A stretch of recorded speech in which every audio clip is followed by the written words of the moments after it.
Hey, what's going on, everyone? It's me, Mr. Mario, and looks like I'm joined with a few people today here. The guys on the call, would you like to introduce selves? Sure. Devin here, back again with another mod chat. Um, and we've got another guest here, someone that I'm really excited to talk to a bit. Why don't you go and introduce yourself? Uh, kiwidog. I've been doing modding for years now, and now I do independent security work. So there's that. That's Perfect. awesome, Well, man. yeah. Well, Kiwi, thank you for coming on the show here as a guest. We really appreciate it. Mm-hmm. Yeah, no problem. Yeah. So also, this is a little bit special as well too, because well, for two reasons. One of them is Kiwi, you're now, I guess the best friend of the show because you are the guest who's been on here the most times. This is third time on Mod Chat here. Also, this is the first time we've ever had a guest since we've brought Devin on. Oh, nice. Yeah. So I you're getting didn't all even these. know. I didn't even know it was 3 times already. Yeah, yeah, no, because we had you on when we were still working with Daniel when he was the previous co-host. He was on like you were on for a guest there, and then the second Yeah, time he live. dropped, and then you co-hosted, which you did a good job co-hosting. And now we got Devin as co-host, but we got you on for a third time, which we've never had someone guest star three times. Woo!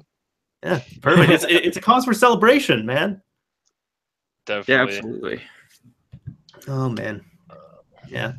Anyways, welcome to Mod Chat episode 34, everybody who is watching the pre-recorded version or listening or watching the live stream. If you're in the live stream, thank you very much for joining here. We very much appreciate it. One also bit of info as well, too. Now, sometime after, hopefully within an hour or two after the show goes live, if you're seeing it on YouTube, I'm going through the effort and actually time stamping it. So for anybody who is watching this, like, I don't know, days after it comes out or something, if you look at the description or normally in the pinned comments, you can find a timestamp breakdown of every topic we talk about. That's actually been requested for a while. I've just been kind of lazy to do it, but now I'm going to be actually doing that on these episodes, including this one. So looks like we'll be good at this point. But anyways, this episode looks like we have quite a few topics here, ranging from 3DS stuff to, crypto mining, and then a good amount of PlayStation things as well too. Which also one reason why we brought kiwidog on, because that's kind of what you've been specializing in recently, I guess, when it comes to console modding, hasn't it? Yeah, I'm pretty much just doing like standard security auditing, but I do know quite a few people who are like actively inside of the PS4 scene, and I talk to them all often. They're really good friends of mine. Perfect. So you'll be able to. I mean, if there's anything we also mess up when we're talking about, you'll be able to correct us. Be like, no, you're dumb. This is why. This is the correct way of doing whatever it is. Everything looks pretty good though. It's pretty straightforward. All right, perfect.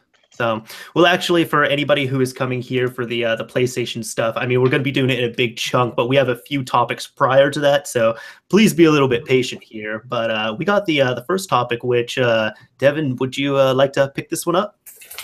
Yeah, sure, man. Absolutely. So the first thing we have on the list today is an update for the Citra 3DS emulator. There's a new feature that came out that is really interesting. Something that we don't see a lot of that's done really well, and that's kind of this online multiplayer with an emulator. It's really interesting how this is actually done. It seems like the people behind Citra 3DS have reverse engineered the local wireless multiplayer protocols, and so they emulate that as opposed to emulating, I guess, the online capabilities. So they're not like running their own Nintendo servers. You don't need a Nintendo Network ID. You can actually join these rooms through the Citra 3DS software and, trade through Pokémon, play New Super Mario Brothers, and a bunch of different games. Not everything's perfect, but it's a pretty interesting start, and it looks really solid. Yeah, so it's kind of like what they're doing with it seems like it's a tunneling service then, because as Devin was saying, it's nothing related to your Nintendo Network ID, and you can play. Now, there's some games they've said that play flawlessly, others they have some issues, and there's a lot of them that just don't really work all too well, depending on what you're doing. The nice thing is, though, you can at least, do ad hoc multiplayer, all networked online. But for actual, Nintendo Network ID related stuff for true multiplayer, that's not going to be available. Think of this like LAN, just on a wide scale, which would be, a tunnel service. Right. It kind of reminds me of the old X-Link Kai software you could run for various different things. I ran it for my PSP and my Xbox, but it seems a lot like that. So, admittedly, I never got Kai, or no, I was trying to Xbox Connect. I never got that working properly. I had a bit of fun with the X-Link software. I actually used it to play online modded games, so that I didn't risk getting caught on the actual Xbox Live servers or anything like that. Oh, lovely. I know that was available, like at least Xbox Connect, I think, was available prior to Live, but then also for a while it was touted as an alternative where it's like, hey, if you don't want to pay $50 a year for Live, then you can just use this service, and it's kind of the same thing, but not really. Yeah, from my experience, I wouldn't really. I mean, I think Live was well worth it then, probably still is now to comparable solutions, but like I said, for things like modding, they had specific modding lobbies, so it was welcome instead of something that you had to work around and try and avoid getting caught. Right.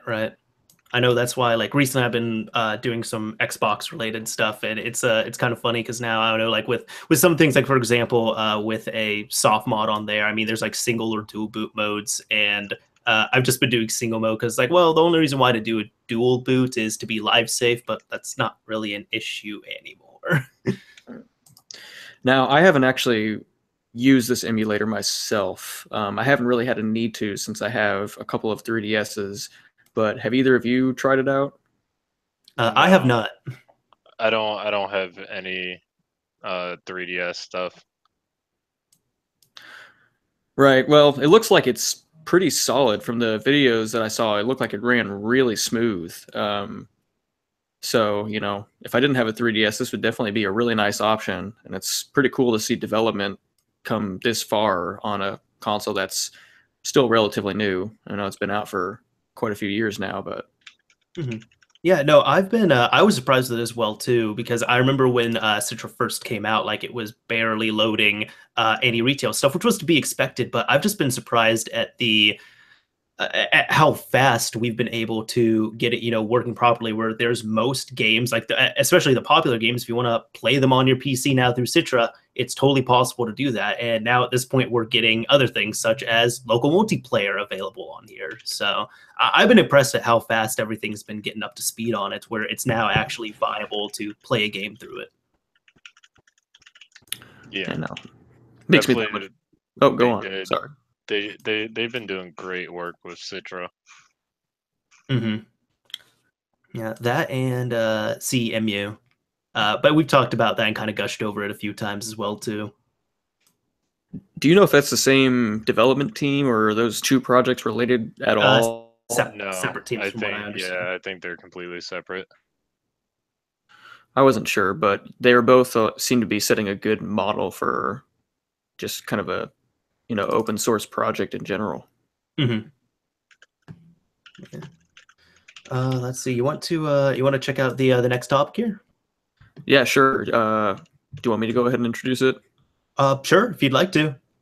Yeah, this one is pretty cool. I was pretty excited to see you put this one on here. I hadn't actually heard of this, but there's a new flash card on the market for the 3DS, and it's basically completely up to date with the latest modding, I guess, standards and whatnot for the 3DS.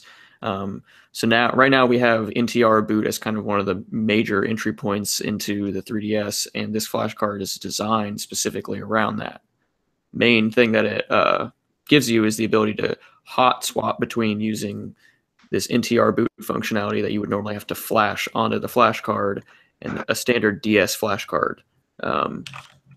So you'll be able to easily, I guess, play any DS games and then use it as a utility without having to, flash it or kind of keep a separate flash card on deck for that. Yeah, sorry, I was getting distracted on here. No, even one thing that the reason why I kind of put this on here was not only so kind of some background on this. If you want to mod up your 3DS, you're able to now utilize this, which this, in my opinion, is definitely the best way of doing it and the best entry point because it's also really nice unbricker as well too, which is really cool. Now, this is a thing we've talked about in a few episodes where you're able to take this flash card and you're able to use NTRBoot to then take a magnet. And while the system is in, essentially, you have to trick the system. So you have to turn it on while holding down certain buttons while it's in sleep mode, which is why the magnet is right there. And that's so important. But I was talking with Devin about this before, and I kind of explained that the reason why this has been a big deal, like with this switch, is because at first when this came out, you had to take a flash card and then reflash it yourself.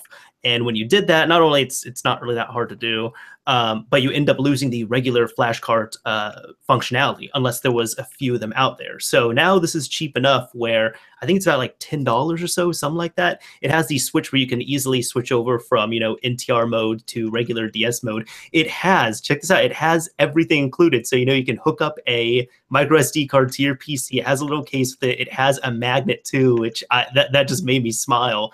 But the nice thing is, and props to the people who made it, instead of packaging their own software rebranded version of it, they just essentially link you to this. They're like, hey, this is our hardware. Go over to this website, 3ds.guide, and you can follow the instructions there. Yeah, I think it's honestly really cool. I was really excited to hear you kind of mention that, and I'm pretty sure I told you that I plan on buying it like right away. Not only just because it'd be nice to have one of those around, but I'm totally cool with supporting something like this. They're providing a service to me, which is creating this product, and the developers who have made BootNTR and all the other software for the 3DS have provided their services. So there's no point in muddying the waters. In worst case scenario, you often get flash cards that are so proprietary that it has to run certain software, and then it becomes incompatible because they stop updating it, similar to Gateway. So I really like this. When this first came out, I actually got one of I paid about $18 or so for one of the original flash cards that you can do it with. And it was one of those cards where you had to reflash it for NTR specifically. So you couldn't use it as a regular flash card anymore unless you reflashed it back. But even though I haven't even taken it out of the package, but I haven't used it, but I kept it on hand because I know how to reflash it at least whenever I need to. And on top of that, it's just good to have is like, it's kind of the equivalent of a Pandora battery, from the PSP day, or just having an unbricker here. So now at this point, I've seen it done. It's been demonstrated several times. If someone has a 3DS that is bricked, you can unbrick it using this method. Just, using the certain files there and the flash card that's been pre-flashed or in that NTR mode, and we're all good to go. So that's why at least I have one on hand. I need to play around with it at one point, but both of my 3DSs are modded, and I don't really have a reason to try them on there. Whenever a friend of mine has a 3DS or 2DS that they want to modify it, I'll probably try it out with that. But I have the cartridge sitting around whenever I need it. Yeah, definitely.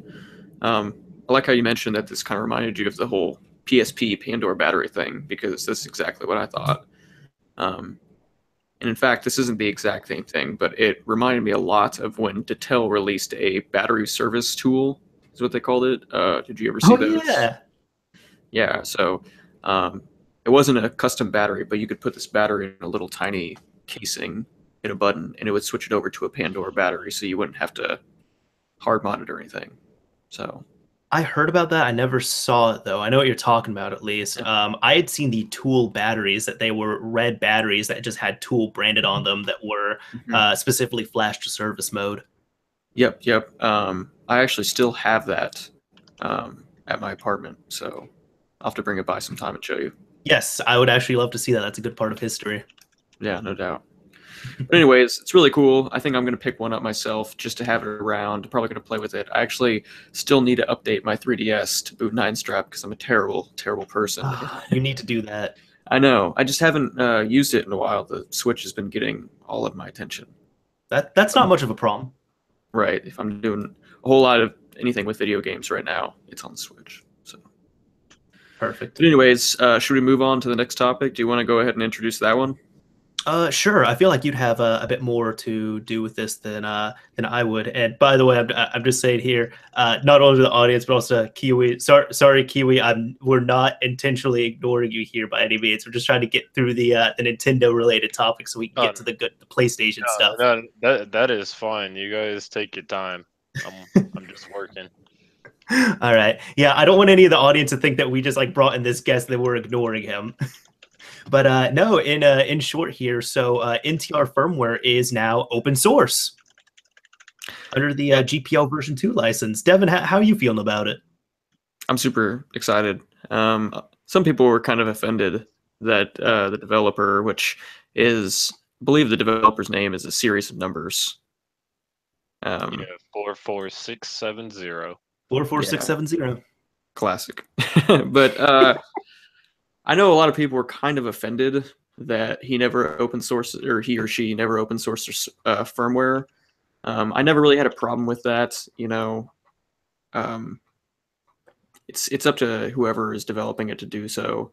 But they provided a lot of really good utilities kind of for the custom firmware scene. There was Wi-Fi streaming. I believe they were experimenting with real-time saves and cheats and stuff. So there was some really good development going on there. So now it's kind of exciting to see that it actually has come out and is fully open sourced. I believe actually a while ago, the BootNTR, which not to be confused with NTRBoot, but BootNTR was an application to launch your 3DS into the NTR custom firmware from the home screen. So that was open sourced a while ago, and now we have the full custom firmware open source, which is really exciting. It's under GPL2, which means if anyone forks it, they should provide source code too. So hopefully this just makes everything move a little bit faster and be more feature rich.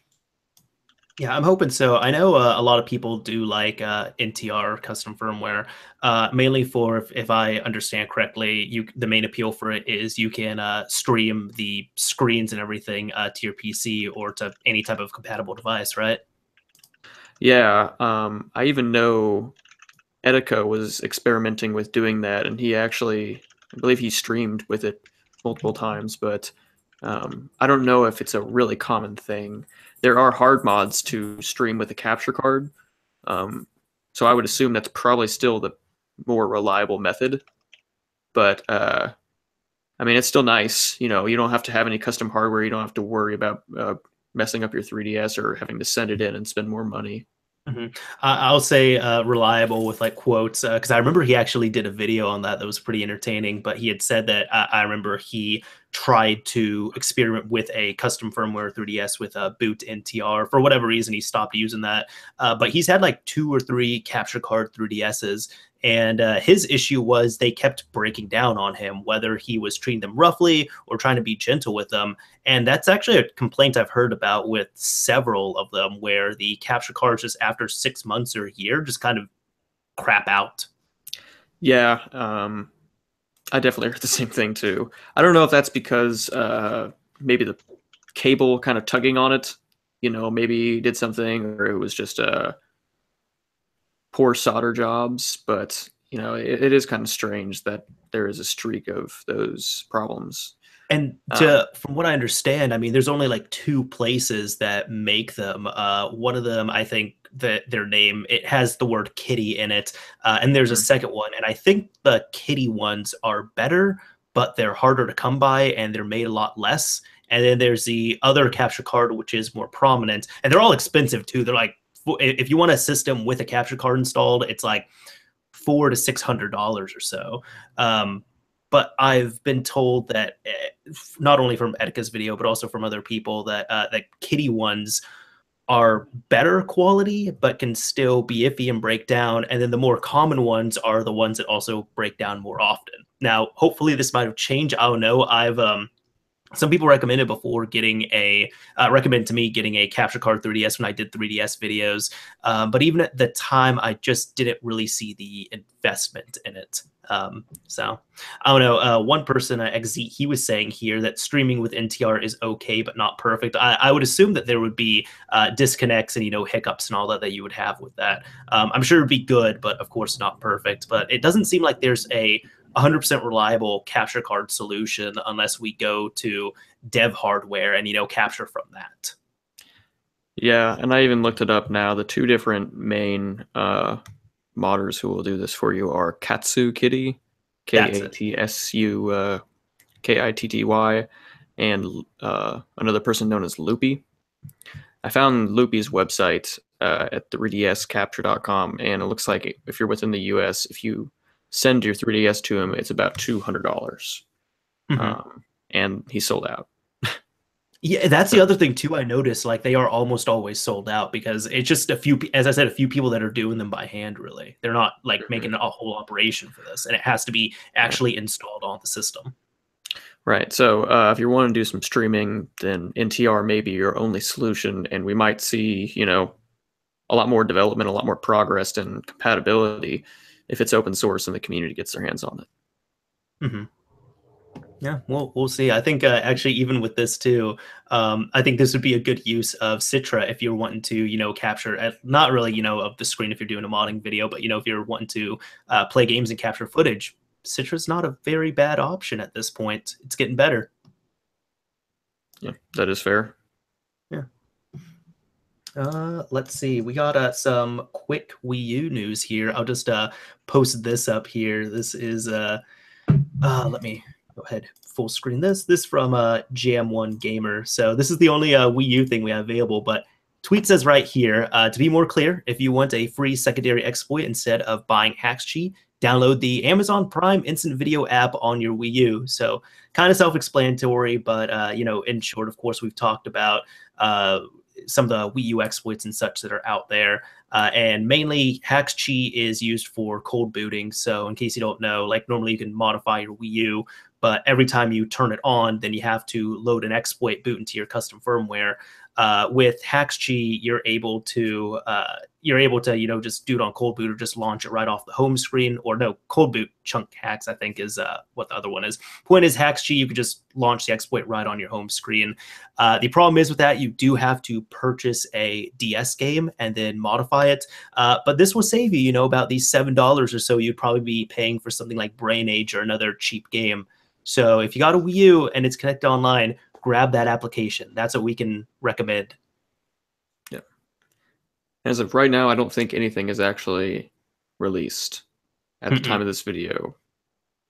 But no, there's nothing released at this point. They're just saying, hey, just putting the information out there. Grab it.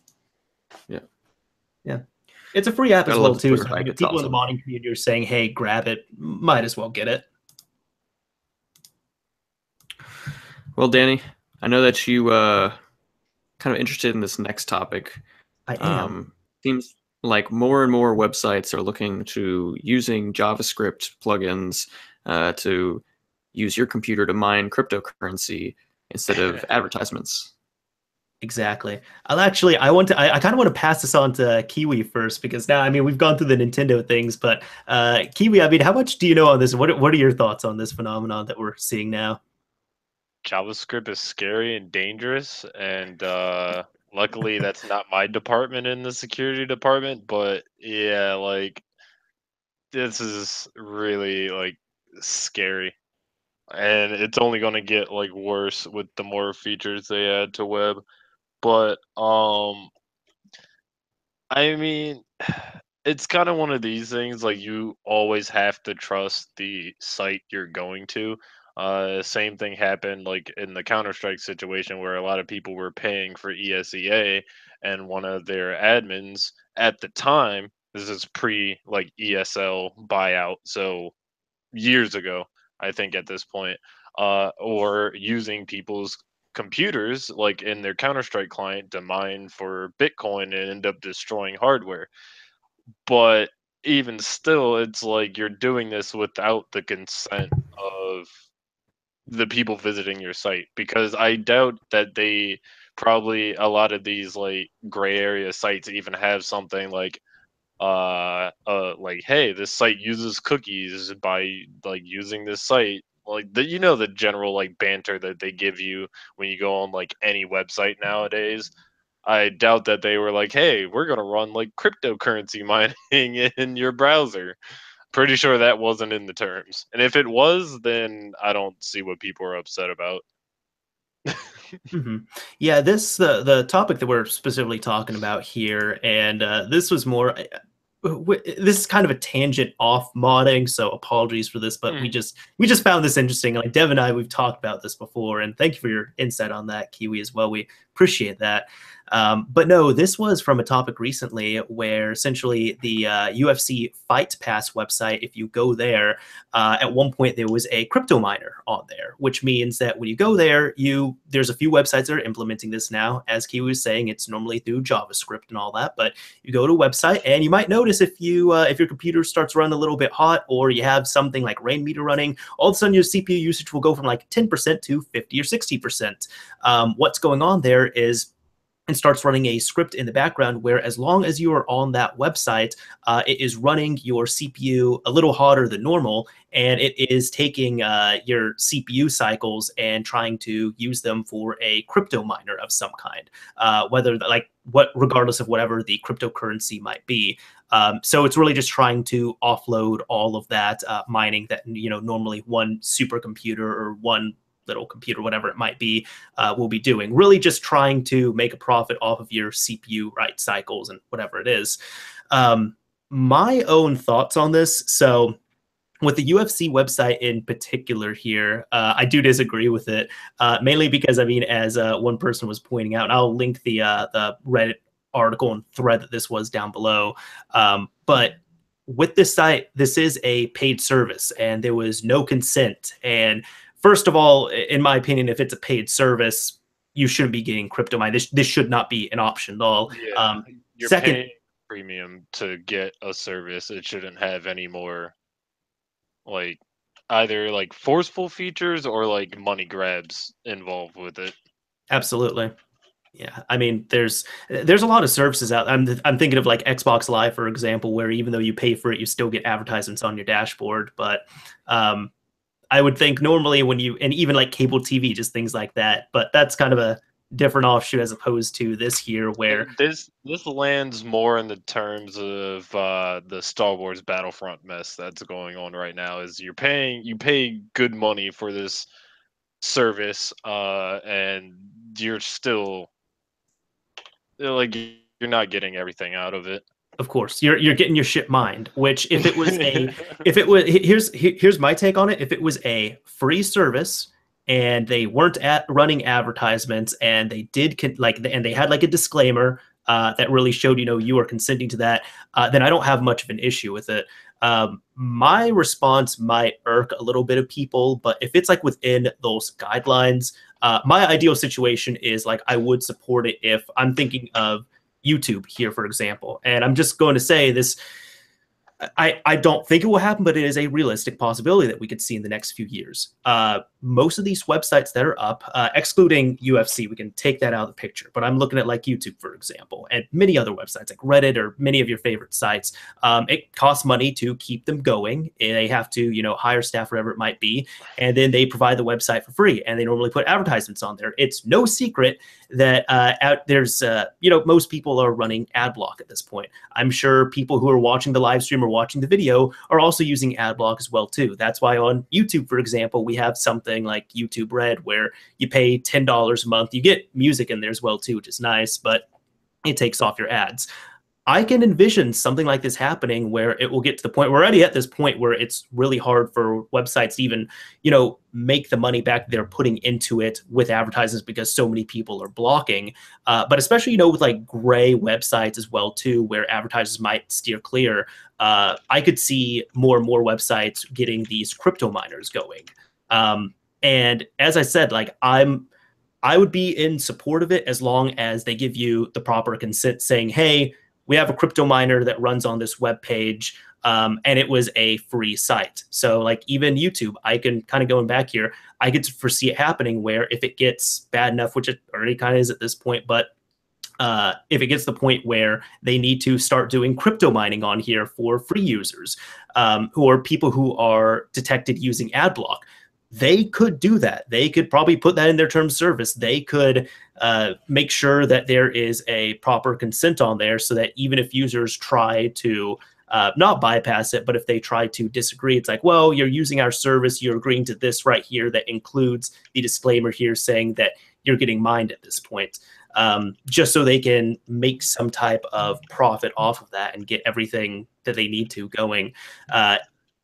As I said, if it's a paid website, I don't agree with it there. And I've been mined on at least one site.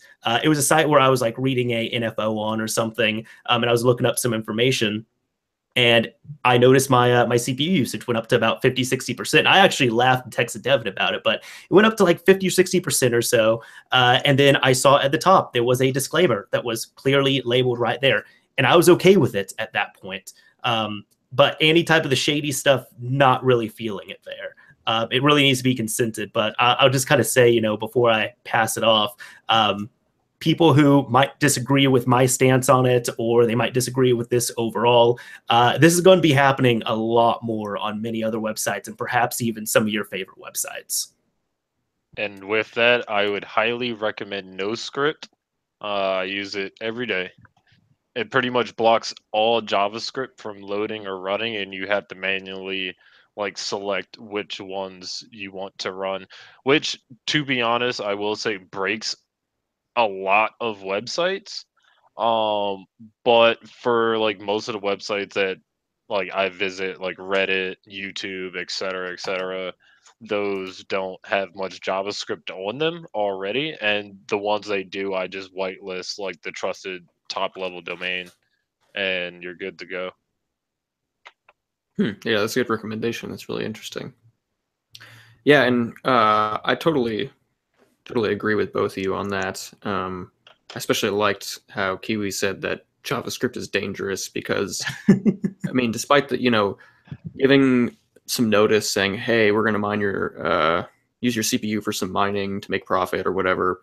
And even if they made it like only available if you have ad blocker on, you know, sometimes you'll notice people or websites will have a little disclaimer that says, hey, we notice you're using ad block. Could you please turn that off to make us some money? So I wouldn't even have a problem with them only putting the miner on if you're using ad block. What is scary, though, is that they're choosing to use 50 to 60% of your CPU. They could use 20%, which maybe that would be better because 50 or 60 is a lot. I mean, it's going to make them more money, obviously, but they could choose to use 80 or 100% of your CPU. They could like literally make your CPU just max out if they wanted to. So it's kind of weird territory. It's going to be interesting to see how this changes over time, how many websites do it, are browsers going to respond to it? I don't know too much of the technical side of things, but I would imagine they could, like Firefox and Chrome, could limit perhaps some of these things, maybe how much CPU a browser could use, but that would come with a lot of downsides as well. Yeah, and also going back to the fact that JavaScript is dangerous, if they block one way, you could just find a new way to do it because you could do anything in JavaScript. So, yep, and they will, because the real key to this is the power in numbers, right? If you have 100,000 people viewing your website a day, one person's computer is not going to do jack squat for mining. Especially when even people on websites, you're on the website for 5 minutes. 5 minutes of your CPU running on that site is not going to do anything. But you say power in numbers there. Yeah. Yeah, you get 100,000 people for 5 minutes. Maybe that's going to make some money. Ads don't make a ton of money per user anyway, so you might make more. It really just depends.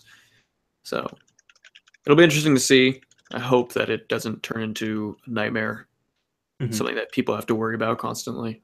For people on, I've seen this in the comments section here a little bit with people talking about them being on, you know, lower spec CPUs, and one person was even asking like, "Hey, wouldn't that make your phone or device run hotter, or you know, wear it down?" Really, for I mean, like my CPU, for example, I have an i7 6700K. My CPU running at 50% for 5 minutes, that's not going to do anything. It's not going to wear it down. However, for somebody who had, you know, if someone's online with like a Pentium 4 processor, for example, yeah, no, that would totally bottleneck their system. And then even if they started doing this, I hope they don't, but if they start doing this on mobile devices, which they could, but if they start doing it there, or even laptops, that would bring down your performance and especially your battery life. So that's what you would need to look out for. Are you sure they're not? Because JavaScript is JavaScript. So if it's running on the phone, then I don't think there's any extra code required to support. I mean, look at it like this. Open up a Chrome tab with Facebook and leave it open without even doing anything for about 2 days and see how like janky it is afterwards. It's a lot of processing power being used, and the more processing power you need to use, the more memory and the less battery life you have. So it's all around just ugh. Yeah. Now are you talking about well, you said Chrome, so you're talking about the actual Facebook site, not the app or anything? Yeah, the actual like website, because like just in general how much JavaScript and stuff they have running on that site, it's just ridiculous. Mm-hmm. Right. JavaScript is JavaScript. It's going to run on whatever has a rendering engine for it. Gross. Well, that's just another reason why to not use Facebook. Always another reason. Always another reason. I do not like Facebook. Yeah. That's a whole other topic there. So I think we've kind of this has been good. This has been therapeutic. We've gotten to get this out. What do you all think? I'm ready. I'm ready to move on and get to the meaty stuff, man. Some of the PS4, PS3 news. Sure. I think this is a bit more of a our guest Kiwi's specialty here in this episode. So Kiwi, would you like to introduce the first topic? Yeah, I guess. Should we go over the interview? If there's any information that we need from it, we can. But I didn't see much of a need to put it explicitly on here, unless there was something that you wanted to bring to the limelight. I mean, there's nothing too much interesting about it. Pretty much, Wololo was just talking to Spectre about like the exploit and everything like that, and people are asking Spectre, oh, why is it taking so long, and like what are the issues you're having?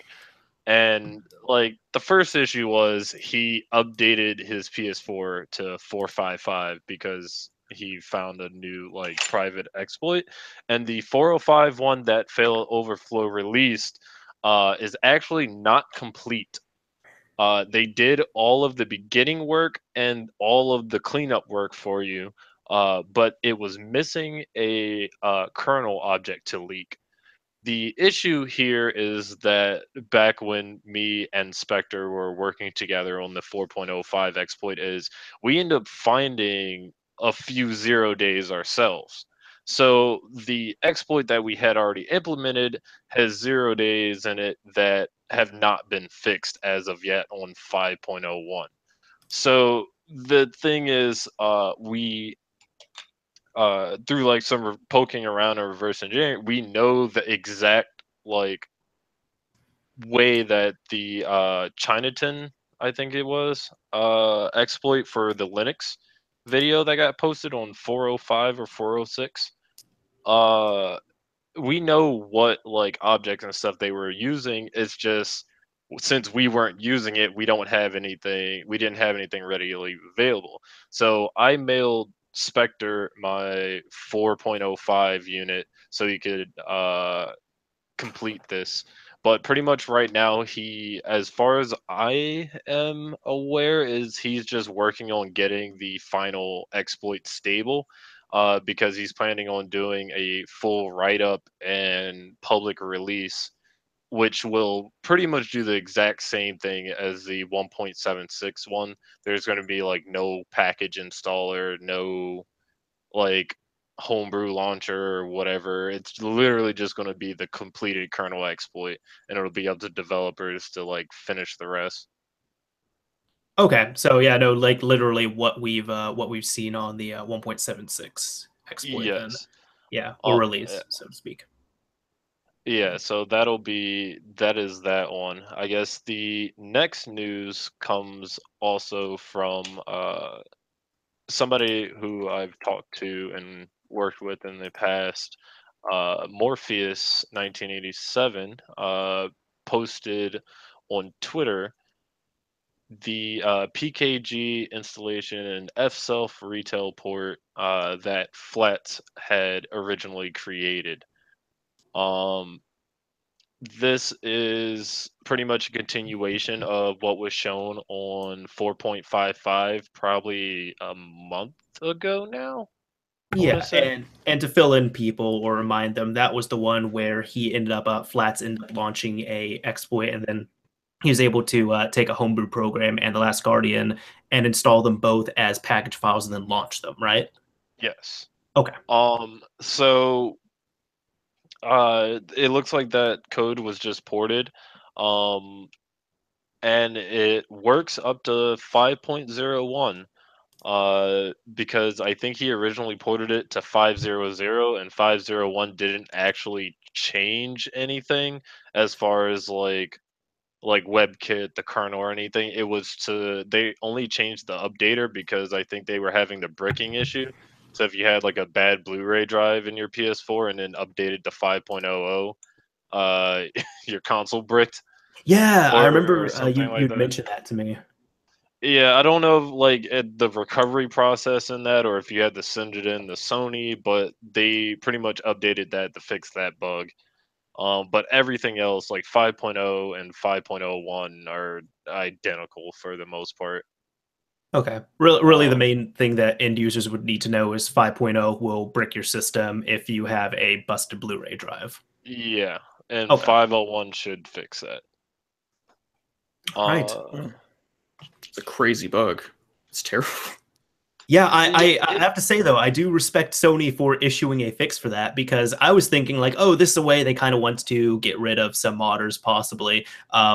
I was just thinking of that because I know Kiwi, that's how you've picked up some of your systems, like broken Blu-ray drives originally, right? yeah.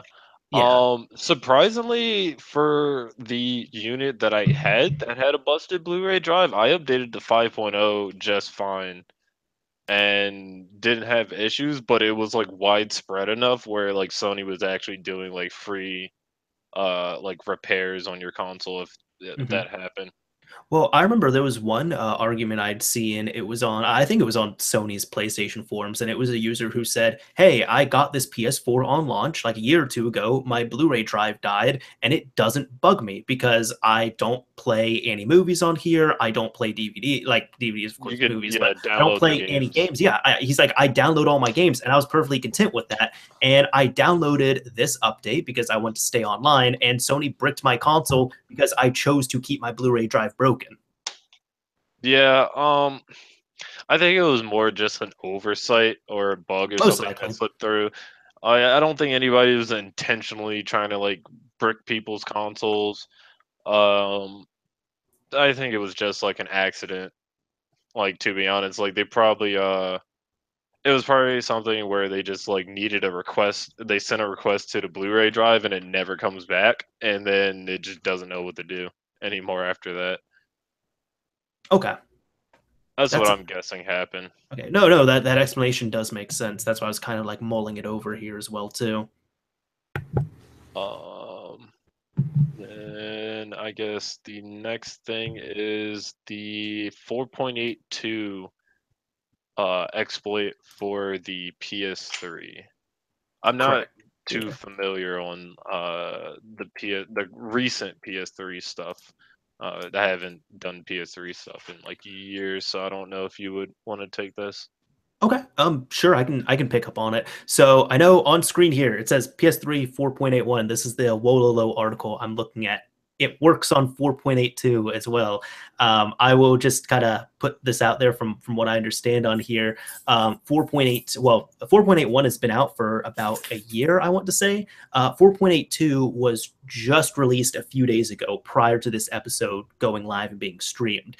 But the pup file itself, from what people are saying, has been compiled back in August. So The exploit for the IPDS dumper right here has not been patched. One thing we will talk about later on, though, is PS3 Playground, which has been patched in 4.82. That was a Webkit exploit. So really, that's the main difference between the two. One of them, has the 4.82 has the Webkit exploit patch. 4.82, though, 4.81, the Webkit does work on there, but both of them work with the IPDS dumper, although it is specific on that.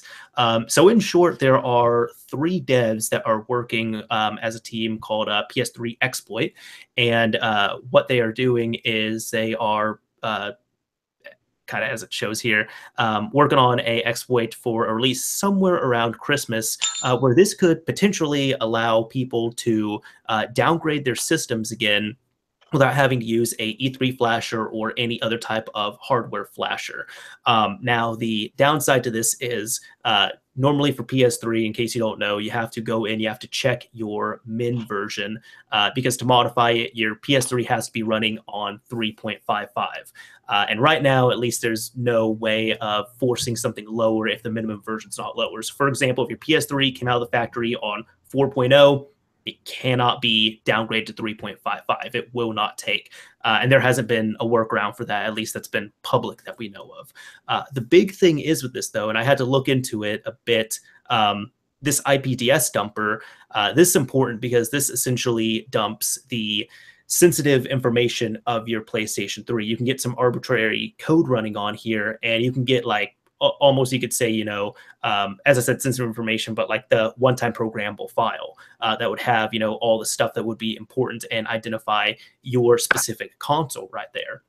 So it was released on 4.81, 4.82 came out, a 4.82 update for this came out, and hopefully we will see a further exploit that would allow exploitable PlayStation 3s that can load up custom firmware to be downgraded all the way to 3.55 just using a software downgrader. That would be absolutely lovely to see. Now, there has been talk of seeing this on the newer systems that are unhackable, like, the, I think, 3000 series Slims and the new PS3 Super Slims as well. This dumper actually works on all consoles. So if your console is on 4.81 or 4.82, it will work on there. The code will launch, which is really exciting to see. As I said, though, kind of noted a few times here, if you're thinking, hey, I'm going to run out and grab a Super Slim, so that way when the exploit comes out, I can downgrade it to 3.55, you won't be able to do that. You can run the IPDS dumper, you can get the information off there, but unless something is found for that, you won't be able to downgrade it to 3.55. But this is really big news for the PS3, and it's really exciting to see. Yeah, for sure. And I don't remember where I read it, but there was an article linked from that Wololo article, I believe, that they had an update on the time frame and said it would be more like Q1 of 2018. I think I actually saw it down here. Current expected release date is now Q1 2018 for the there we go. hack versus Christmas as initially announced, which will allow for downgrades on compatible models. So thank you for pointing that out. Right.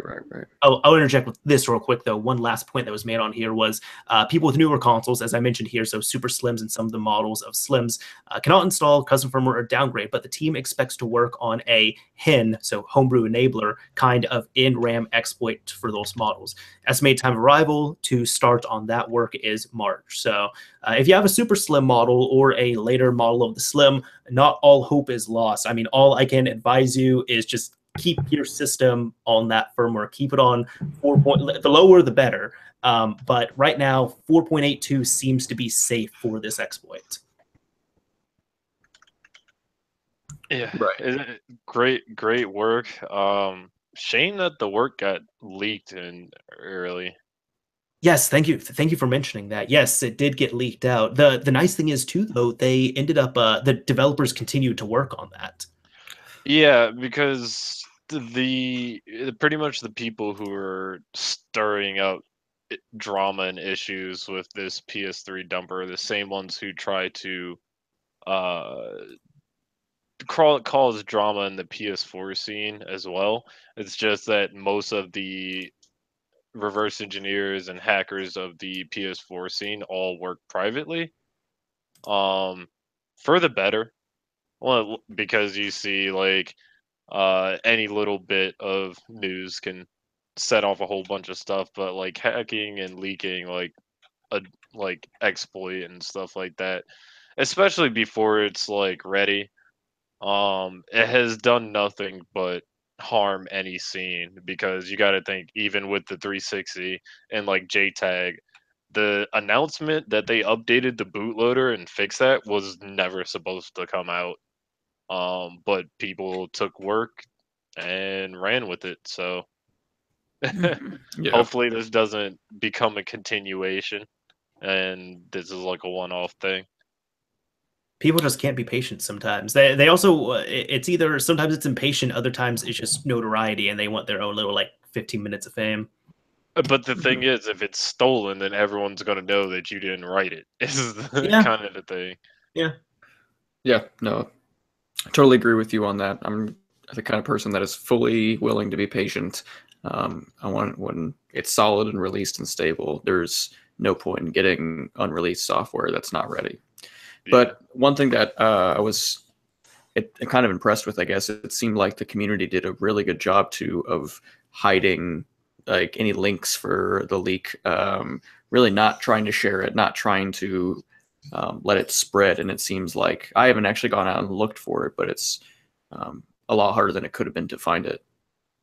Which is good. That's a good sign with the community if they're trying to minimize it. I mean, as you're saying with what both you guys are saying with damage and all that, it kind of reminds me with Hinkaku Enzo, which is, you know, a permanent patch for custom firmware, so to speak, on the PlayStation Vita. One person, I'm not going to name them, but one person ended up getting a beta copy of it, and he ended up leaking it a few weeks prior to release. And everyone was shutting that down immediately. I mean, the devs still continued their work, but people were trying to exile him, put him in his own little bubble. And everyone was saying, they're just like, listen, even if you are impatient, please do not flash this.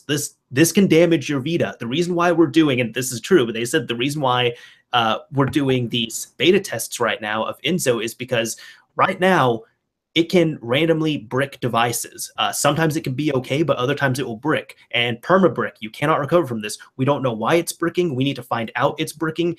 If you use this leaked version of Enzo, there is a very high chance that you could permanently damage your system. Please don't use it. Please don't spread it. And the Vita community did a good job with that. They respected it.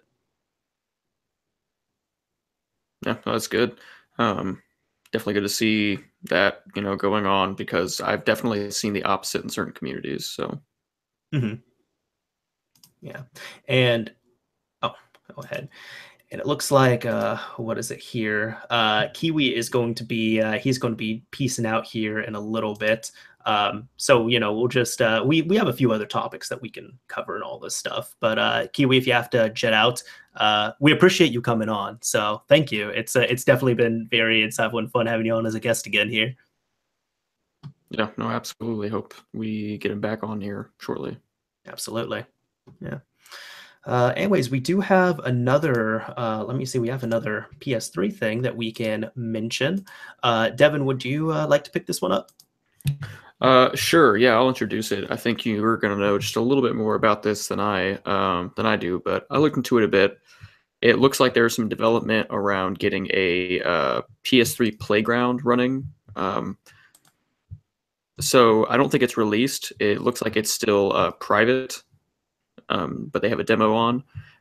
So for those who don't know, the PS4 Playground is a Webkit exploit, if I'm correct, that basically enables some Homebrew to run through the web browser.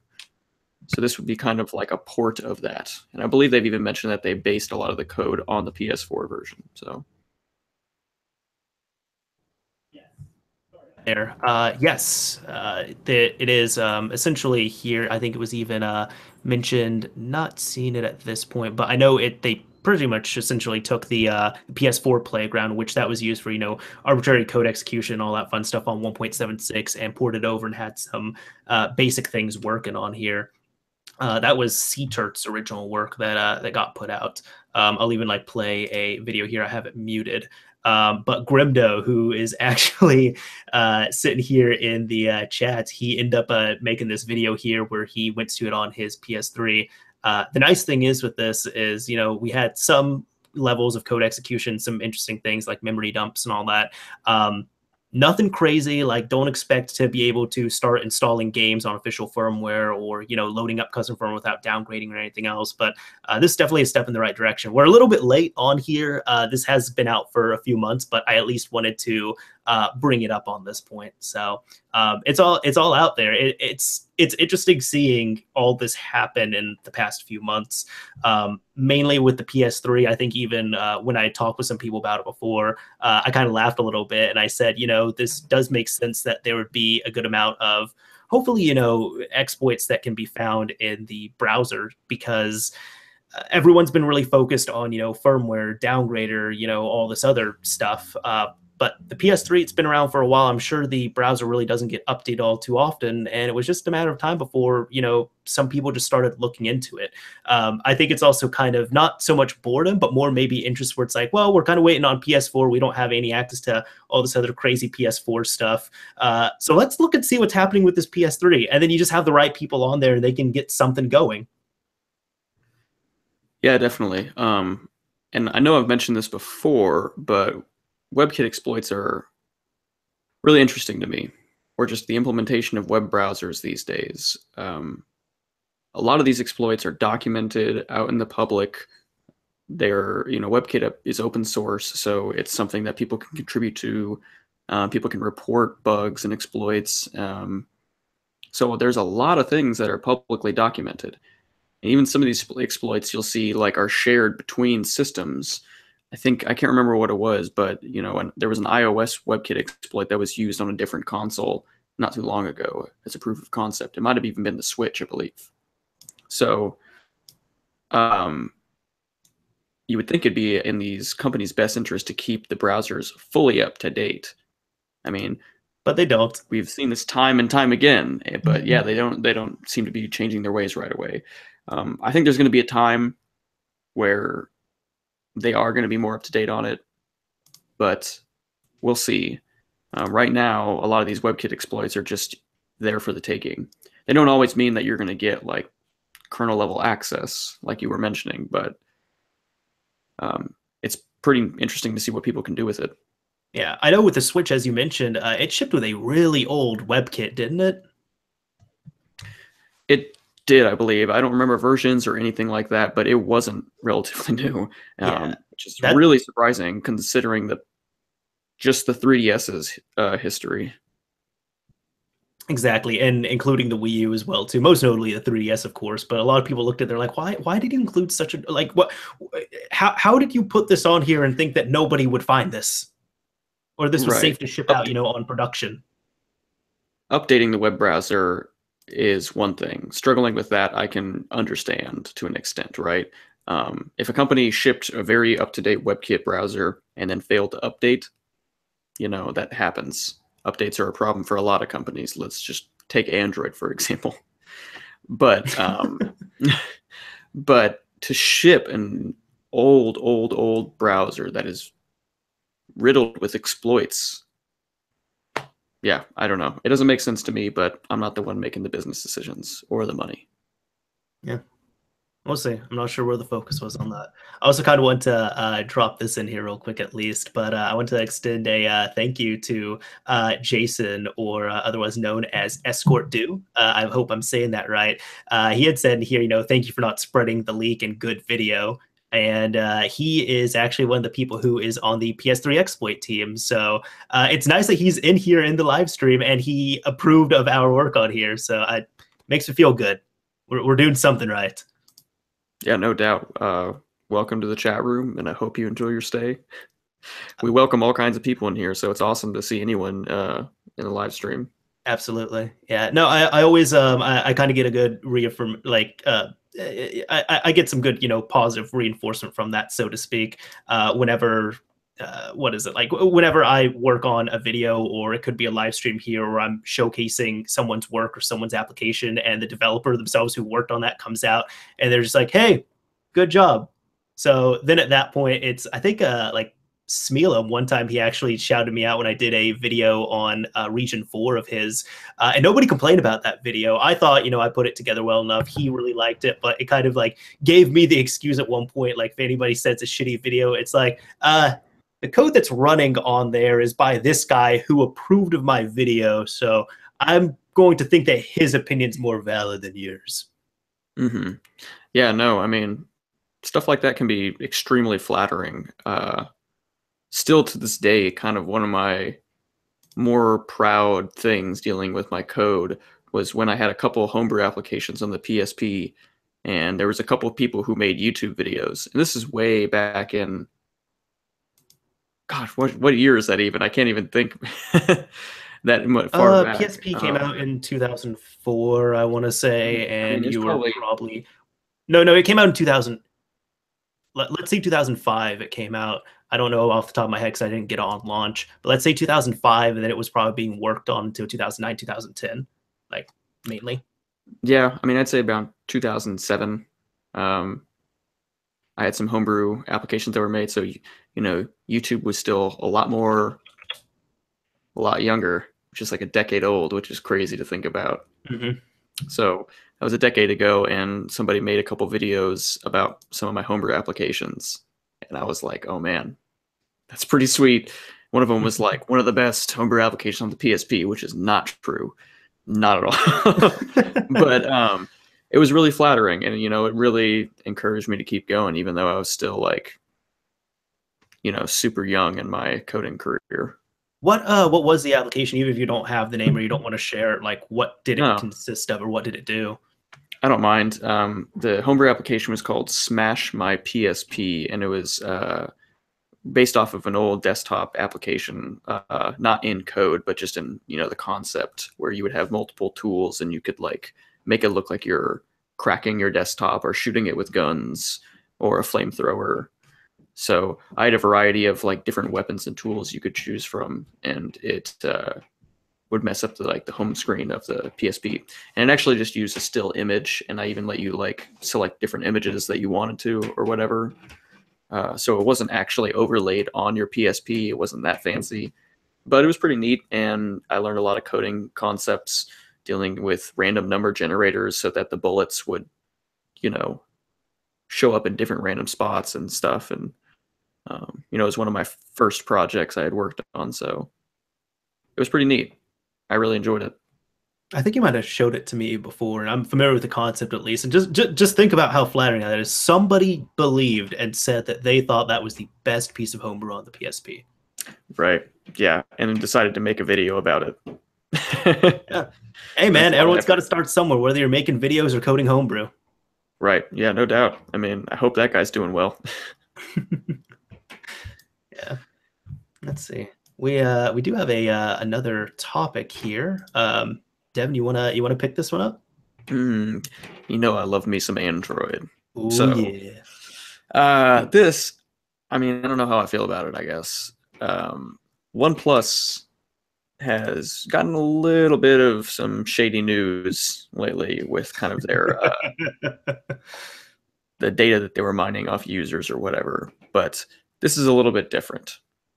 So it seems that there is a kind of more of like a debugging application that's built into the phones, the OnePlus devices. It's on quite a few of them, if not dang near every one in the last 3 years. And essentially it checks for several things. It kind of runs a diagnostic, but it also very easily allows for root. And that's without unlocking the bootloader or a whole lot of anything. This appears to be developed by Qualcomm. So it's really interesting how it got past QA and actually got shipped, and for what reason. But it's there, and it's been confirmed on a number of devices. So, I mean, it's kind of odd. I don't know. What do you think about this? You're the one with the OnePlus phone here.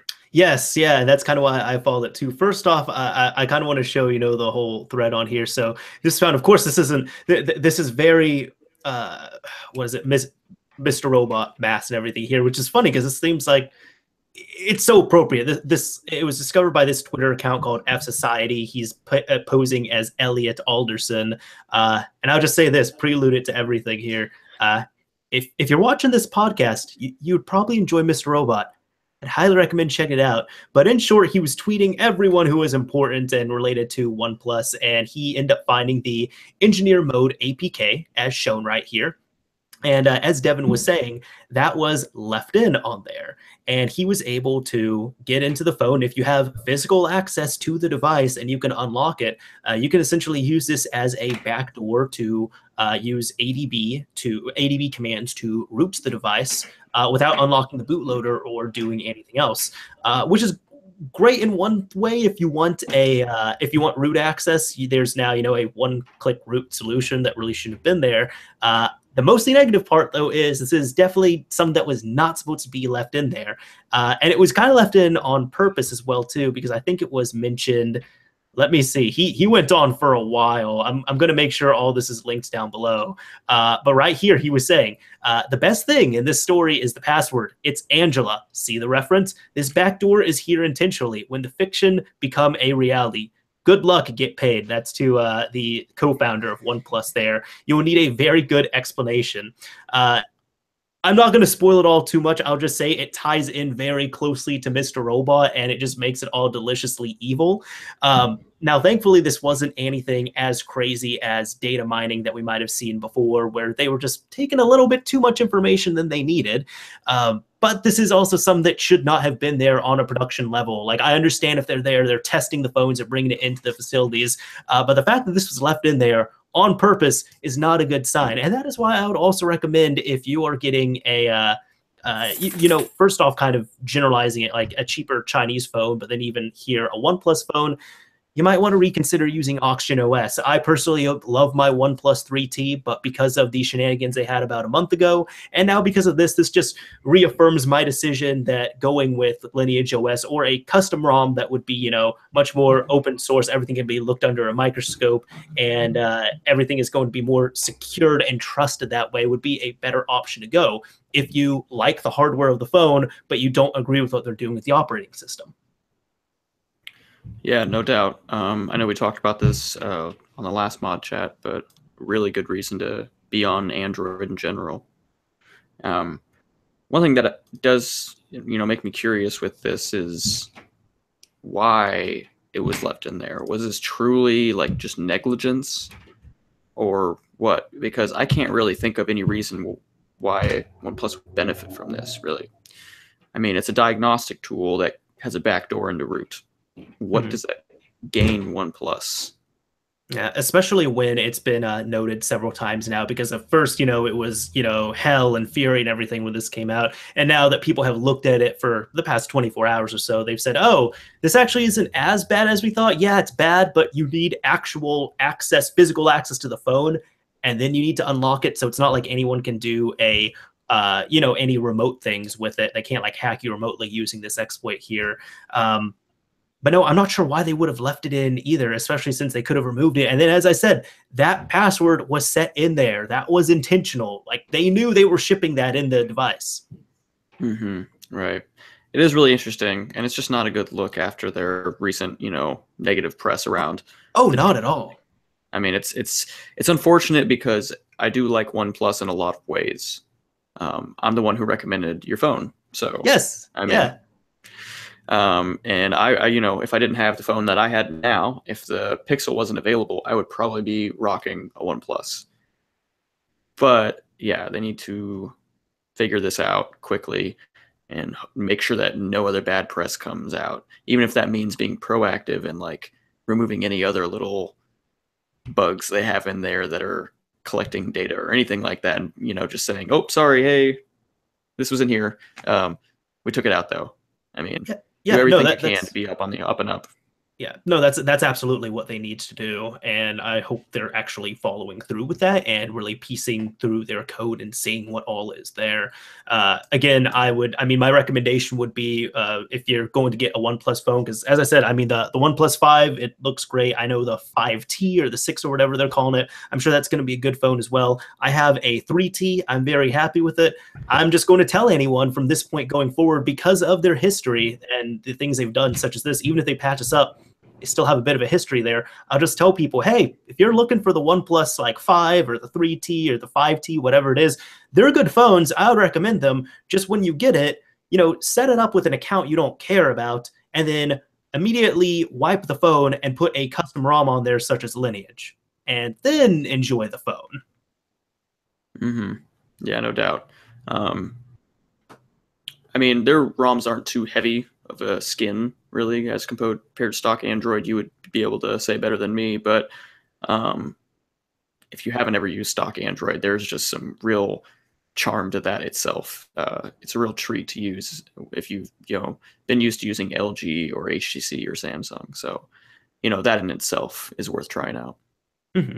Yeah, I've I went from, as you know, stock Android to this, which was OxygenOS and then Lineage OS, and it's something that you can get used to easily enough. It's not like they've completely rebranded everything like crazy, like TouchWiz or anything that might be similar. But no, I prefer the more stock type interface that I get with Lineage, and then on top of that too, really the major downside I've had is, since the direct drivers aren't available on Lineage OS, my camera has taken a hit. But aside from that, my phone runs cooler. My phone runs smoother than before. And it was fine on OxygenOS. But then when you go to Lineage, it's like, oh, wow, this is making better use of this hardware. I really didn't know what I was missing. Mm-hmm. Yeah, absolutely. And on that, kind of note, it is interesting. This is slightly off topic, but it's almost like Google is starting to get in the market of actually having their own skin now. So it'll be interesting to see that change. I hope Google doesn't stray too far away from the stock feel, because they've been adding in, like, I believe the ambient display that or the always on display as they call it now. That I like that. I like that. I do like it too, but I don't believe it's an AOSP, and I'm pretty positive. 99.9% without actually checking the source, that they're now a playing feature where we'll show music that's playing, because it's always listening for audio too. Mm-hmm. Pretty sure that's not open source. That doesn't even tap into their servers. It's all local, but they're slowly deriving away from AOSP. Not too much in the theme department, but we'll see how that changes. Maybe here eventually I'll be flashing Lineage myself. I've been happy with it. I now, at this point, I have it on all my devices. I have it on my OnePlus 3T, my Nexus 7, and there was something else. Oh yeah, no, I have a blue R1 HD that I mess with, and I have it on there as well too. I've just been happy with it all over the place, so that's been great. One question I actually have for you, Devin, on here, which I think this would be fun to hear your side of it on, because somebody in the chat was asking, what's the advantage for stock Android? And they said, I use the stock OS for my Note 5. Well, there's a few reasons. First of all, I personally like the look and feel of stock Android. I find a more seriousness to it, more simplicity, especially in things like the settings. Often Samsung or LG will have like 4 tabs in their settings. I believe Samsung's gotten a lot better at this, but they move things, they change things, and it becomes confusing, especially going from LG to Samsung or whatever. With stock Android, I guess for the most part, across phones, aside from major version updates, you can expect the same kind of consistency. So there is that. And in general, stock Android phones have been known to be just overall a lot smoother. It seems like when these different phones are adding their skins, whatever they're doing, which I can't go too much into detail because their skins aren't open source, so who knows what they're actually doing, it seems to introduce more lag than it's worth. And you'll see these on like really high-end phones, and it's gotten a lot better as Android has matured, but we would have Nexus phones that wouldn't necessarily be the latest and greatest hardware that were often smoother than your Samsung that outspec it in most ways. So there is that. And then Android updates are so much easier, which is probably one of the biggest things. Phones that have stock Android typically get updates very quickly. And this is due to the fact that there's a lot less work involved in making that update. When you're dealing with source code, you have to like merge in all these updates that Google has provided. And if you've made changes to that, these updates won't merge correctly. And so you have to resolve the conflicts. Okay, this code was expected to be like this, and now you've changed it. How are you going to fix it so the new code works too? And that can be really time intensive and costs a lot of money. So that's why a lot of Android phones don't get updates. So, you have a lot better chance of getting updates, typically a lot faster, less apps. Samsung includes basically a duplicate of dang near every stock application, it seems like. Because they want you to get used to the Samsung Android interface. They want you to, fall in love with their ecosystem. Mm-hmm. In general, there's a term that I've heard used before. I feel like there's a lot less of a strategy tax involved, right? Samsung is trying to sell you more Samsung, while phones with stock Android typically seem to be selling you more of a phone. That's really good. And I stick to Nexus and Pixel devices mostly, and I've enjoyed it a lot. It's clean, it's fast, I have no issues. It's very feature-rich now. Things like split screen, always on display, all kinds of stuff comes right out of the box. So I very much prefer it, and I would suggest if you've never tried it before, give it a shot.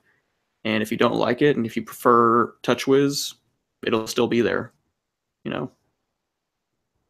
Yeah, I think the hard thing with switching up with that as well too, I feel like a lot of people that might try that are really used to TouchWiz and they go to stock Android, they might like it more, or they might just be used to those specific things, such as using like the S Pen or other things, and they might want to go back to TouchWiz. So trying to have an open mind about it as well too. You're going to lose some functionality, I'm sure. But that's also part of what I was mentioning before, where Samsung wants to keep you in their own ecosystem. Which I've kind of talked about a few times. So that's why I really don't like Samsung devices. I haven't liked their updates. I don't like that they release 20 different variations of the same phone. But then also because of that, they're trying to block exploits, or trying to block, unlocking bootloaders, rooting, whatever it might be. And then they customize Android so heavily to the point where, they almost make it's almost like they want to make their own operating system and keep you inside of that ecosystem there. Sort of similar to Apple. And that's why I've said several times, I feel like Samsung is the Apple of Android. Mm-hmm. It has been interesting to see over the last couple of years how Google has slowly taken back more control over Android using their CTS, which I can't remember what it stands for. I think it's Certified Test Suite, which is essentially a series of tests that your phone has to pass to be sold in the public with Google services. Which, as most people could expect, an Android phone without Google services loses a lot of functionality. So that would mean Samsung, LG, if they didn't all pass this, they could not sell a phone with Google Play installed or any Google apps. So Google has slowly said, okay, if you're going to use our OS and you want to ship Google services, you have to have these apps pre-installed. And there's not too many of them, but there are a select few. They've also said now you have to, if you're going to ship a phone with Oreo, your phone has to be running the Linux kernel 4.4 or higher. Let's see. Someone in the chat room, I believe it's SickNick64, said that the CTS stands for Compatibility Test Suite, which I believe is correct. So thank you, thank you very much for that. So you have several tests, and of course, one of those tests is you can't have a rooted phone. That is a very clear test. But that is also why you see the Google search bar on every home screen, regardless of your manufacturer, because that is a requirement. Some of these things may seem a little bit egregious, but some of them, are to also help Google push what they believe is going to be a better experience, and also will help them be a more consistent experience across Android phones. So I can see it getting out of control eventually, but I think there's some good, good aspects to it as well. Yeah, I know when you had mentioned, I just want to say with the Google Services thing, how you really can't have a phone work properly if you don't have it on there. I have had, I've had the issue where somehow Google Services corrupted and deleted itself on my Nexus 4 before, and yeah, it broke everything on there. Everything broke, so I had to go and reinstall all that stuff. But also, have you ever looked into Copperhead OS? A little bit, but I've never used it. I know what it's about, though. Yeah. So for anyone that doesn't know, from what I understand, one of my former managers actually was using it on his phone. He picked up a Nexus 5X for about $100, and he's more into privacy, security, all that other stuff, and encryption. So he wanted to give this a shot, and he wanted to try and only use a secure Android device. So he got it, he wiped it, he put Copperhead OS on there, and Copperhead OS is supposed to be just it's a variant of Android, but everything is, open source, secure alternatives to Google. There's no Google stuff on this phone at all, unless you install it yourself on there. And he actually ended up switching back over to Samsung. He really tried it, but he got it compiled, he installed it himself, and everything was fine at first.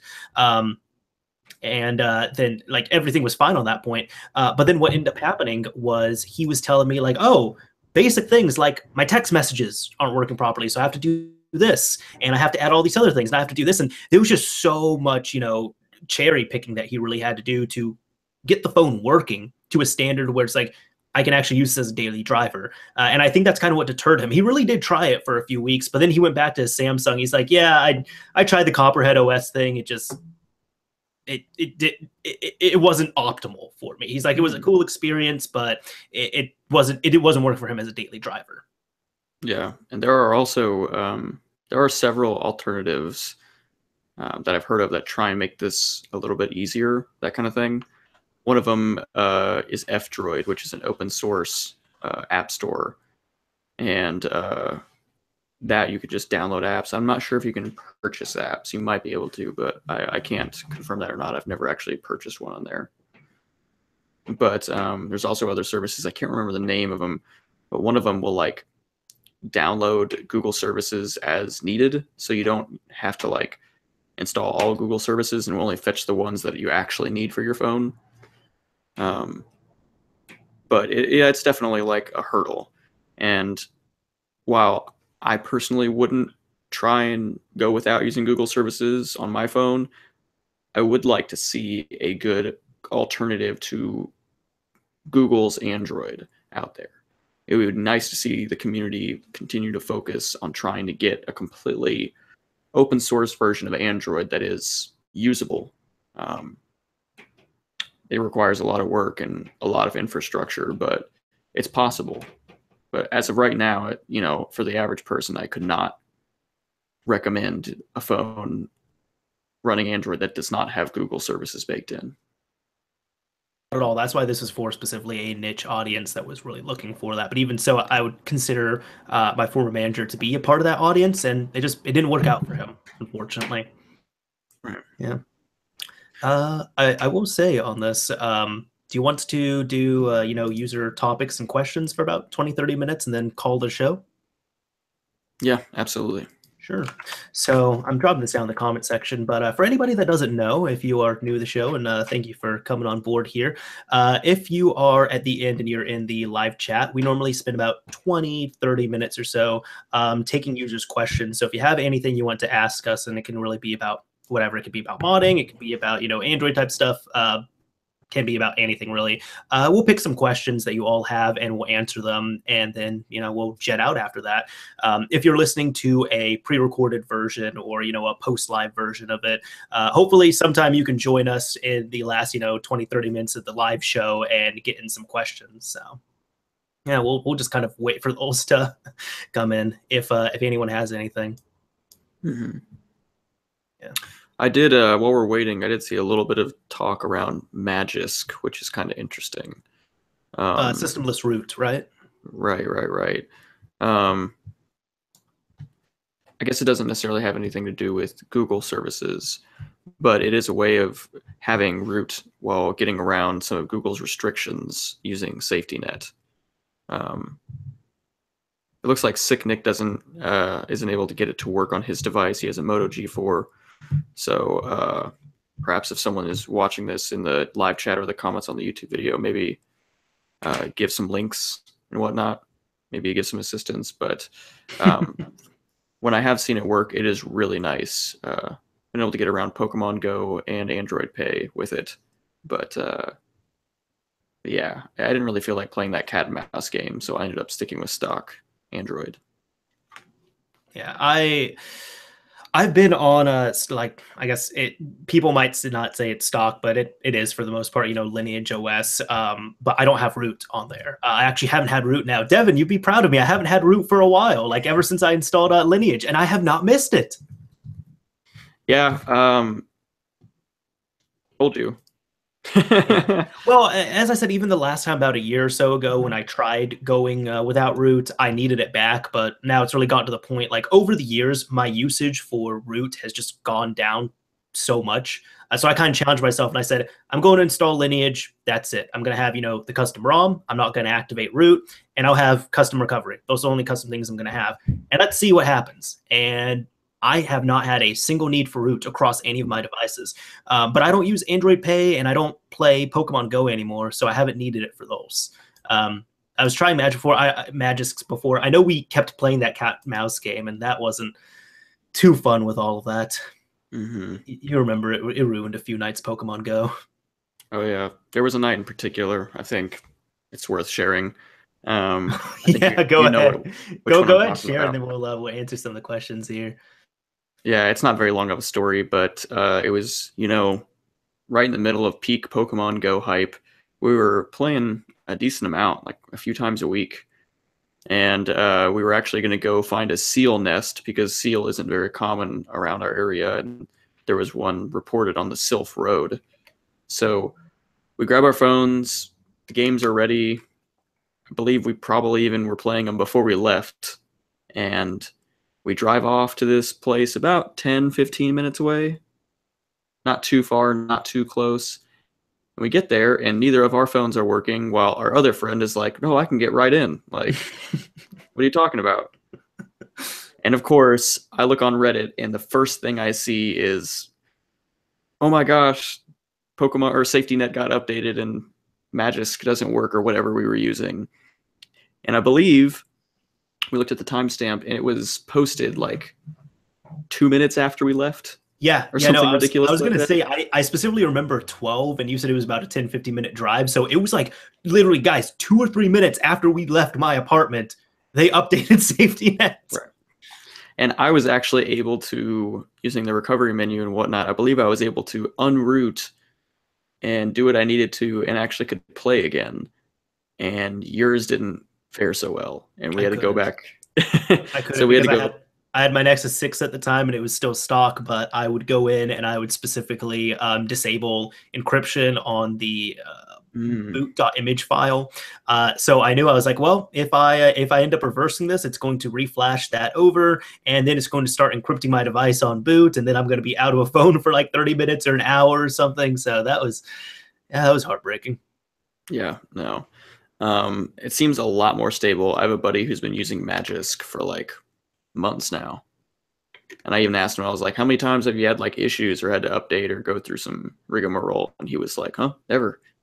You had to? And I was just like, are you serious? Yeah, so it's really nice now. I think now if I ever do want root, it would probably be system root. It's not systemless. I haven't touched Magisk since we were doing Pokemon Go stuff. To answer one of the questions here, I would normally just flash over SuperSU, but I know at least now on Lineage OS, you can just go into developer settings and check root enable, and you can get root that way. Well, get this. It seems that Magisk is the first root available for the Pixel 2. So very nice. There's actually some serious momentum. And I know that technically SuperSU and root access aren't completely in tandem, but Chainfire is no longer at all involved with SuperSU development. So as far as like a client front end, SuperSU is probably going to be gaining less and less traction. Yeah. So one person, Fallen Faith here, even said, "I don't use SuperSU since Chainfire sold it," and he literally posted that like 2 seconds before you said that. So Right, I didn't yeah. even know that. That's news to me. Well, and he had struck a deal with them. It's actually been a couple years. Oh my gosh, it's been a long time. He was working for him like with him on contract, I believe. Okay. And was like kind of doing some maintenance and was heavily involved. But he sold it to like a Chinese company that is kind of sketchy. Okay. And the company was really shook up about it. And then he continued to work on it and was like, "Look, guys, you're good." But then you came out with a public statement. It was like, "Guys, it's over. I'm done. Totally not involved. Cannot promise anything. They can do whatever they want with the code. I'm out."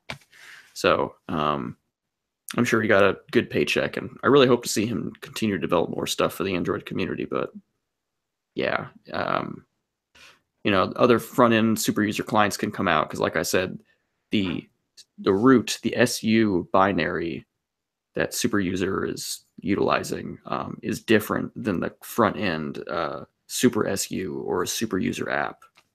While Magisk is both an implementation and a front end that goes with that implementation. So we'll see what happens. We'll see. I know one other question I want to answer here. So Grimdo, he was asking, do y'all think the Xbox One X is going to get hacked? Devin, do you mind if I take this one? Oh, go ahead. So I'll go ahead. This is kind of the, I guess this is almost like the forced meme of the show where people, like almost every episode, people ask, is there any Xbox One hack, whatever it might be. In short, so I really don't know all too much about it, but I'll say I've heard, at least from people who are a hell of a lot smarter than me, that they are confident that a hack will most likely not happen, or maybe even just take a long amount of time, mainly with it being that BitLocker is on the system, everything else is siloed on there. So for example, people always cite about a year ago there was a browser exploit where you were able to run some, you were just able to run an exploit through the browser on a certain firmware. But the thing is, with everything sandboxed and siloed off, yeah, you could break out of the browser, but you were still within your own sandbox. Two things there. One, with Microsoft, they wanted to make sure and do the best job of ensuring that the Xbox One would not be hacked. And that's just Xbox One ecosystem as a whole. I'm not talking about the One or the One S or the One X. That's the whole ecosystem. And two, mainly from what I've been told and from what I understand, if you're going to hack up, like if someone successfully completely rips open and hacks up the Xbox One, you're hacking up Windows as a whole. So I think if anybody is going to be gunning after that, they're going to be going a lot higher. They're aiming a lot higher than just game systems. So that doesn't mean it's impossible. I'm also one of those believers in if it's built by man, it can be broken by man. But that's why it seems like there's nothing really going on with the modding community on there. And as some people said, people are focusing on Nintendo and PS4. There's really good traction on, well, Switch and PS4. There's really good traction in those scenes. But even one last thing, Xbox One related stuff. People who have gotten a hold of dev kits, and I know the way they handle them is completely different compared to the 360, where you get dev kit and everything's there. But the way the Xbox One dev kits are handled, they're a lot more secure. You won't be able to just get one and instantly connect and do whatever the hell you want to. They're more certificate based, but also people have been. It's been shown on forums. People have been rated by Microsoft. People say, hey, I have a fully working Xbox One dev kit. I'm able to connect and do all this stuff. And a few posts later, Microsoft comes to their house and takes the dev kit away. Mm-hmm. Which, I don't know. I'd be pretty shook up about, to be honest. It's pretty intense. Yeah. No, they don't want to fuck around this time with the Xbox One. Mm-hmm. So far it seems like they've been doing a really good job. There is no shortage of talent in these scenes these days. The modding scene seems to be alive and thriving. So if there was a lot of potential for the Xbox One, we probably would see a little bit more by now. So Microsoft's been in this game for a long time. They've been doing computer stuff for a long time. And the Xbox One X is, a lot closer to a traditional PC than the Xbox 360 was too. So I think there's a lot of experience they have going into this, and you know, they seem to be doing a good job with it. Yeah. Well, we'll see what happens on it. I mean, I will say, and we've covered this in some episodes before, but if you truly are itching for homebrew of some kind on your Xbox One, every single retail console can be converted into dev mode, where it goes into kind of a limited developer kit state, so to speak. And there is active traction on, I think, Project Pegasus, is it? We've covered it before, but yeah, but in short, there are many developers who have worked on getting emulators working on the system. Now, people, of course, are wanting things in retail mode. You're not going to get that anytime soon, if ever. But if you want to convert your system over to dev mode, there are some cool emulators and some other little homebrew programs and games that you can play around with. Yeah, I'm trying to see. My older brother was messing with something like that, and I think it might have been the One X that he actually did that developer mode on, because he was telling me about how he had got some emulators running on it. Oh, nice. Yeah, I was pretty interested, but I didn't really get into too much detail with him. Yeah. Yeah, no, I actually kind of want to hear about that sometime. We can talk about it off the record. Yeah, or on later when I have more details. Yeah, well, yeah, no, I was gonna say, well, once you get more details, I know, like right now, you can't be like, hey, give me details right now, immediately, please. Right. Yeah. For another time. Yeah. Grimdode also asked on here, Webpage Cryptomining, can it be detected and stopped or killed in the task manager? Well, task manager, no. That's not necessarily how JavaScript works. If you would kill the process that would be running the JavaScript, you would kill your page. Detected, possibly. If you're looking for some kind of JavaScript code or some kind of something you could use as a watermark, people will be able to get around it very quickly. So you would be basically doing a cat and mouse game of maintaining a kind of blacklist of JavaScript, similar to what Kiwi actually said earlier, where Kiwi is kind of taking the opposite approach, where he blocks all JavaScript and only enables what he knows and trusts. So if you're really worried about it, that may be a better approach. Yeah, like using no script or something like he had mentioned. Mm-hmm. But I really don't know on a technical level what browsers could do to combat this, or if browsers will be even interested in doing that. Time will tell. I know. Right now, I don't think, honestly, I don't think browsers are going to prevent that or disable it. It's not really.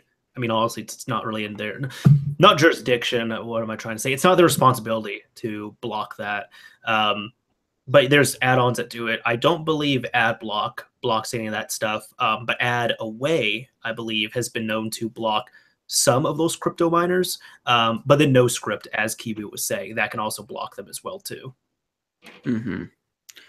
But in general, I foresee this being more of a cat and mouse game.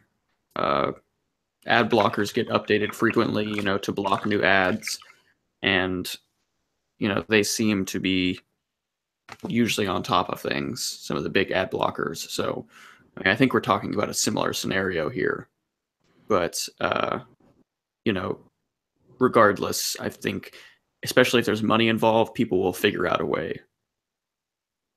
Absolutely. And that's why I kind of I had alluded to, why I see the potential, like why people are, why website owners and coders and scripters are going towards these crypto miners, because it's really hard to make impressions with ads now. It's not like it was 10 years ago. I mean, almost everyone is running ad blockers at this point. So got to make money somehow without charging people a direct fee or forcing donations. Mm-hmm, absolutely. And I think that there's a lot of potential there because, not many people really enjoy ads. And I think I'm pretty open to alternative ideas on how people can make profit, because I fully believe that people who make websites, software as services, they compensated for a lot of their work. Yeah. But right now, ads are really the only profitable way. Yeah, no, I mean, the way I'm envisioning it is like, I'm just imagining here if YouTube decided to implement one, like what grounds I'd be okay with it on, and kind of repeating myself a bit. But as I had said before, if I got on YouTube and if I was using an ad blocker, and I was not paying for, their YouTube Red subscription, and they showed actual consent, like, hey, we are going to spike up your CPU a bit with crypto mining, I'd be okay with that. In that case, it might even be a little bit better because you said that a lot of people don't really like ads. And at that point, it's using your CPU cycle, sure, but you're not even wasting your time on that. You're not spending time watching a 15 or 30-second or a 1-minute ad or a 2-minute ad. You're just using, some CPU write cycles that you probably don't care too much about at that point. Absolutely.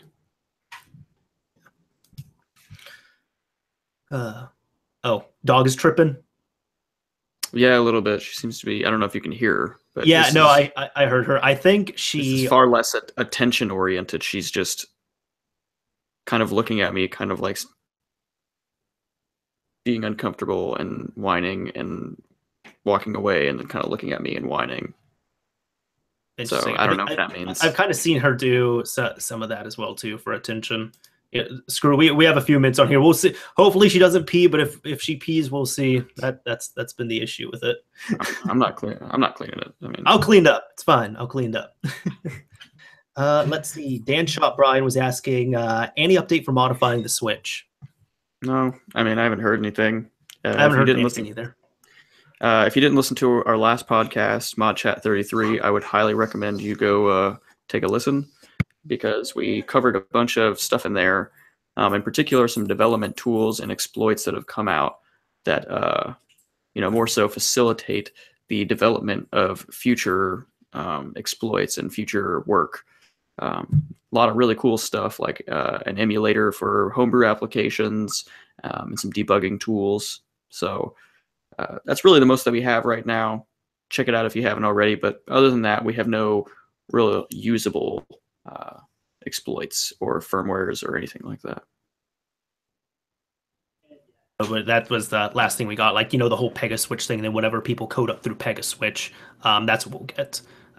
We covered it in the last episode, as Devin said, but nothing like on the latest firmware, for example. Really, if you're on anything higher than firmware 3.0.0, you're kind of out of luck, at least for the time being, until something else pops up.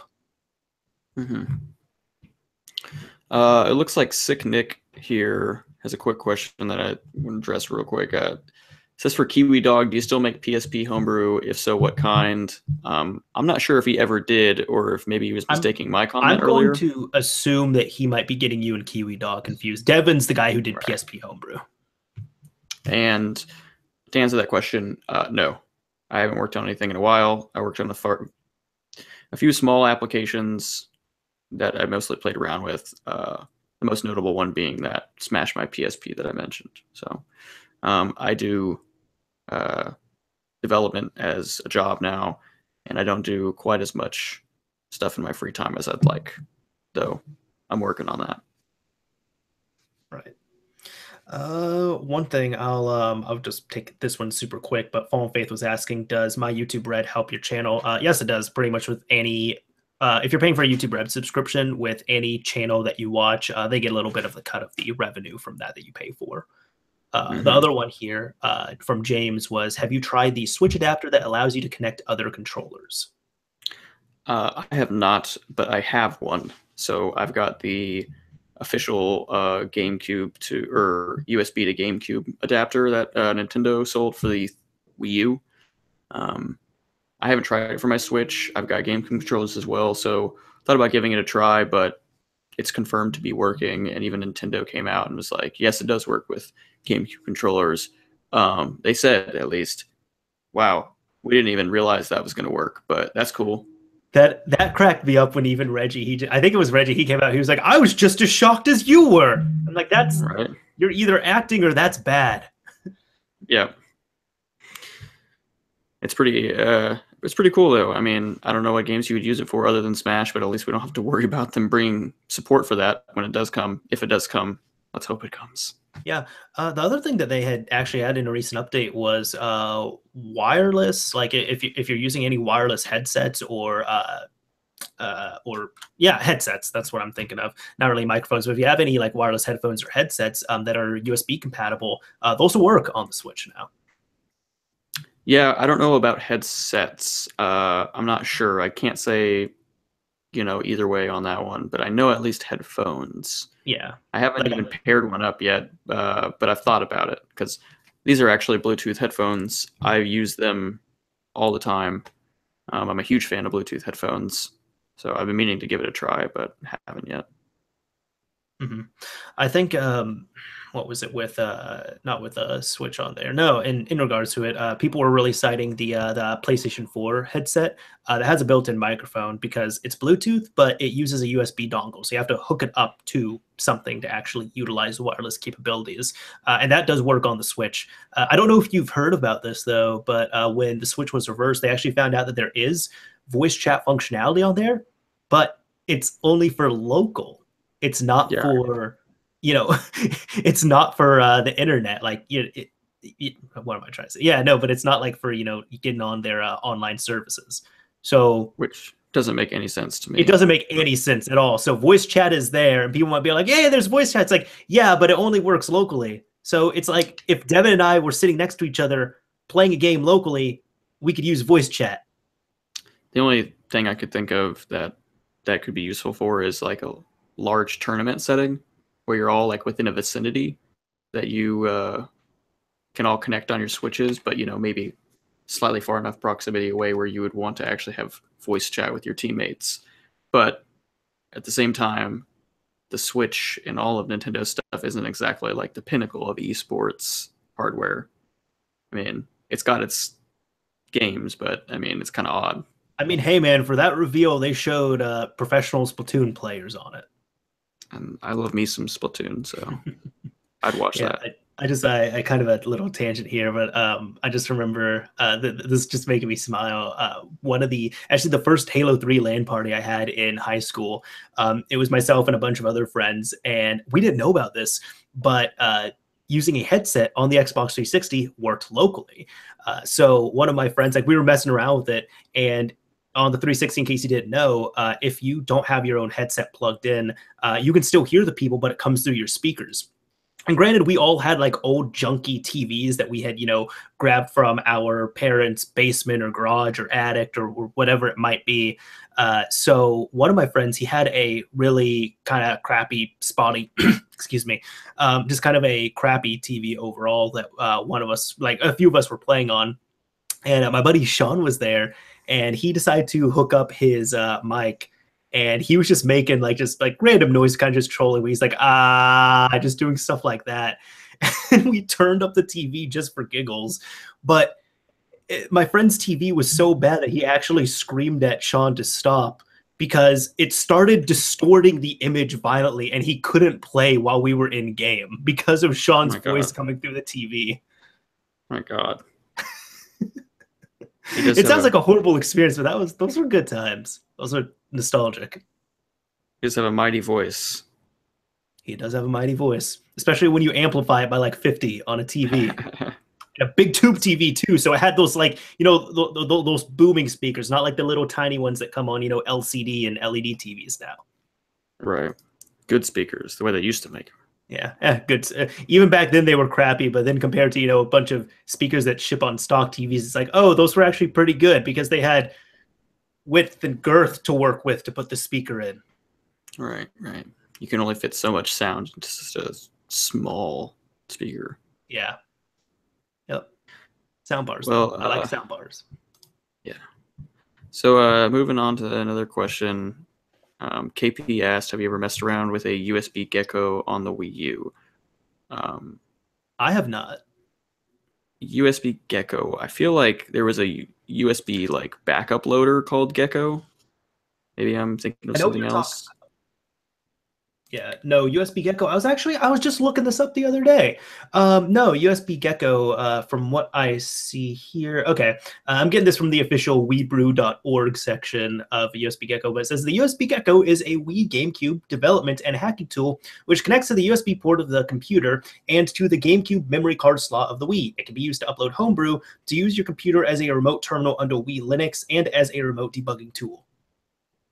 Oh wow, so that's a bit different than I thought. I was looking up else, something. but that's pretty cool. I was looking up something else actually. I think I was looking up the other day SD Gecko, which allows you to put in a SD. It's a little just device that can fit into the GameCube memory card portion of a GameCube or a Wii, and then you could put an SD card in that.